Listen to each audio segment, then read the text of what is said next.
So what happens prior to 1096, prior to the First Crusade? And because once I was in school, let's say third, fourth, fifth grade, I was told, although Lithuania is a very Christian country, Catholic country, but I was told that the Crusades were horrible. Incidents, innocent people were killed, slaughtered, raped, and etc.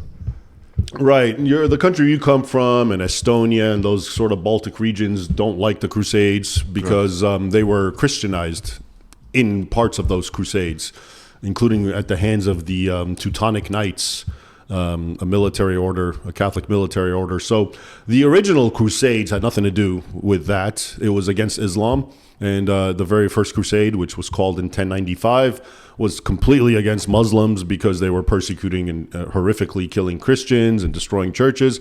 And going back now to Constantine and the Holy Sepulchre in Jerusalem, which was a pilgrimage site since before Constantine, but especially after Constantine, and it continued being a pilgrimage site even after the Muslim conquest of the Holy Land around 637. But Christians would suffer, and they had to pay taxes, and sometimes they would be attacked and killed by Muslims, but they still would go as a sacrifice because holy sites were very important back in those days. So that goes on. I'm just going a little before the First Crusade. And then by the time of, around 900 or 1000, the Turks start rising and they become a very dominant force in the Islamic world. And they're Muslims. They were originally imported as slave soldiers by the caliphates, especially the Abbasid Caliphate at that time. And they would bring these Turkic warriors and convert them to Islam, and they became the greatest warriors. And then before you know it, they actually became the standard bearers of jihad, and the Arabs' time wanes. And really, the caliphate is a puppet figure, the Abbasid Caliphate, which the Turks keep, but they're in charge, they're in power.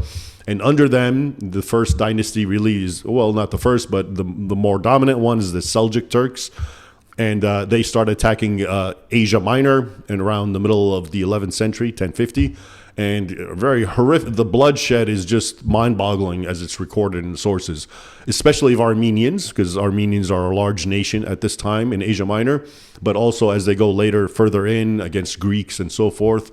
And the records, Matthew of Edessa is a chronicler who's a near contemporary. He talks about tens of thousands of Christians being massacred, even more enslaved. Just because they refused to convert? Yeah, by the Turks. And churches ritually desecrated and destroyed in one city, Ani, which was the capital at the time of Armenia. It was known as the city of 1,001 churches. They were all burned and destroyed. And a large crucifix was sent to Baghdad as a trophy of war, again, underscoring the ideological aspect to this. And also the pilgrims who were going to the Holy Land to see the Holy Sepulchre were being attacked in very vile ways. One of the more famous and horrific instances was a large German pilgrimage, which was in 1064 or 1065. And they talk about how they attacked and killed everyone, and they took a nun and gang raped her until she died in front of everyone. And the eyewitness says, and the Turks did this often to pilgrims. And that's what gave rise to the First Crusade in 1095. Just to spread the horror? Just the sheer horror and attacks on Christians. And so Pope Urban II in 1095, in part responding to the Roman Emperor Alexius, who was now under, because all these were formerly Eastern Roman Byzantine territories.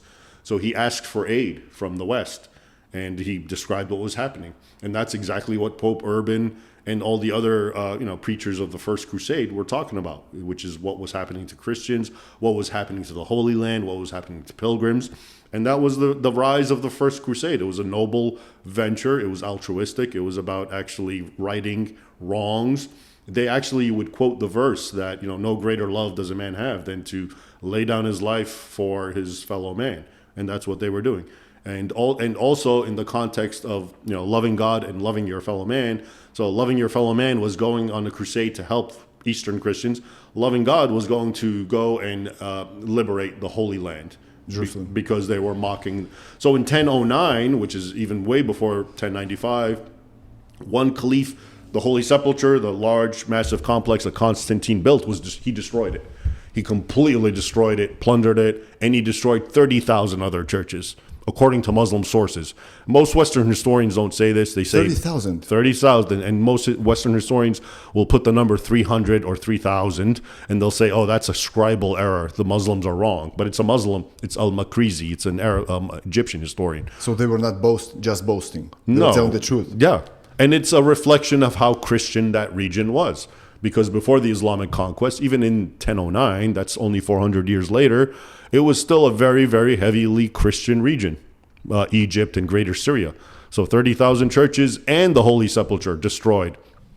So all of that, and the Christians of Europe remembered that. So that's what gave rise and led to the First Crusade. What was the draft like in the First Crusade? The draft? Yeah, who was those people? There was no draft. It was unbridled enthusiasm, and it was women and children, peasants.